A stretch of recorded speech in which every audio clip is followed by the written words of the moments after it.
صورتوں میں آپ کو جو ہے یعنی کفارہ واجب ہوتا ہے۔ پہلی صورت کیا ہے؟ پہلی صورت یہ ہے کہ اگر کوئی چیز جو غذا کے طور پر استعمال کی جاتی ہے یا لذت کے طور پر استعمال کی جاتی ہے، اس کو آپ روزے کی حالت میں جان بوجھ کر کھا رہے ہیں یا جان بوجھ کر استعمال کر رہے ہیں۔ مثال کے طور پر غذا کے طور پر کیا ہے؟ کھانا غذا کے طور پر استعمال ہوتا ہے۔ اور اسی طرح کیا ہے کہ روٹی ہے یا انگور ہے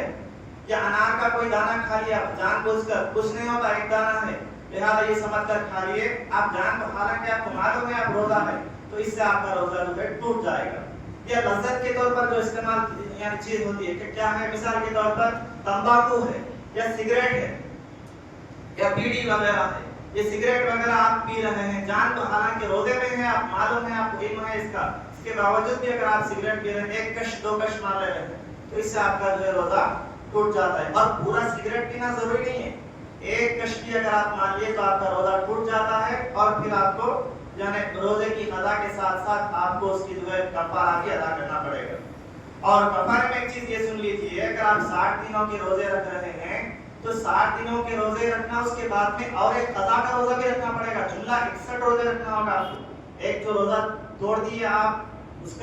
کی قضا کرنا، پھر ایک کفارے کے 60 روزے رکھنا، جملہ 61 روزے آپ کو رکھنا پڑے گا۔ تو دوسری صورت اس کی یہ ہے کہ لذت کے طور پر دوسری صورت یہ ہے کہ اگر کوئی شادی شدہ ہے،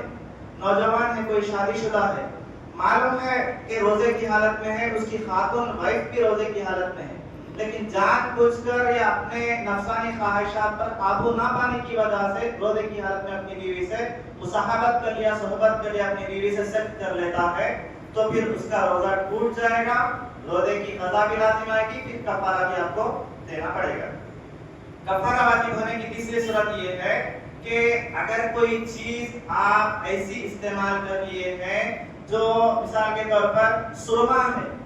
یا کوئی ایسی چیز استعمال کر لیے ہیں جس سے آپ کا روزہ نہیں ٹوٹتا روزے میں استعمال کرنے کی وجہ سے، سرما ہے، خوشبو ہے، یہ استعمال کر لیا، خوشبو وغیرہ لگا لی، یہ لگانے کے بعد میں آپ یہ سمجھ بیٹھے کہ شاید میرا روزہ ٹوٹ گیا ہوگا، یہ شاید ٹوٹ گیا ہوگا سمجھ کر بعد میں جب آپ کوئی چیز کھائیں گے، کوئی چیز جو غذا کے طور پر استعمال کی جاتی ہے اس کی وجہ سے آپ کا روزہ جو ہے ٹوٹ جاتا ہے۔ تو یہ تین چیزوں کی وجہ سے آپ کو روزے کی قضا بھی کرنا آپ کے اوپر لازم ضروری ہے، پھر اس کے ساتھ ساتھ آپ کو اس کا کفارہ بھی ادا کرنا پڑے گا۔